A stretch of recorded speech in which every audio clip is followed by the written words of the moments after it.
यो केवल यात्रा होइन, यो विश्वास, आस्था र संस्कृतिको यात्रा हो। आज हामी जाँदैछौँ अर्घाखाँची जिल्लाको गर्व सुपादेउराली मन्दिरमा।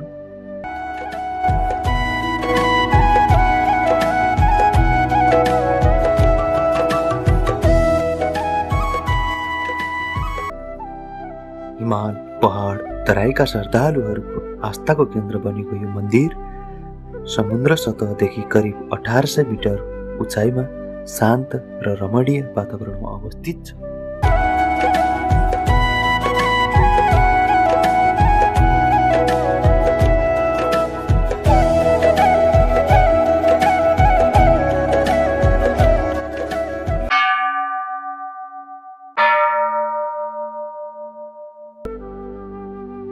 यहाँ पुग्ने बित्तिकै मन शान्त हुन्छ, आँखा भरिन्छ र आत्माले सान्त्वना पाउँछ।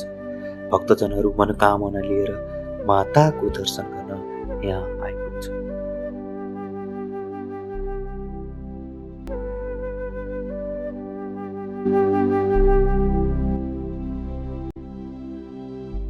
सुपादेउराली मन्दिर देवी भगवतीको शक्तिपीठ मानिन्छ। यहाँ साँचो मनले मागेको भाकल पुरा हुन्छ भन्ने जनविश्वास गहिरो छ।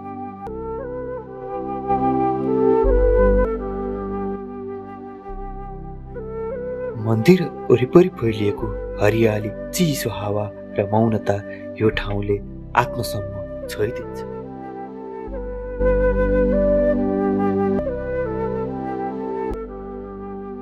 धनी गरिब ठुलो सानो सबै बराबर भएर माताको शरणमा पाउने यो ठाउँ साँच्चै अद्भुत छ।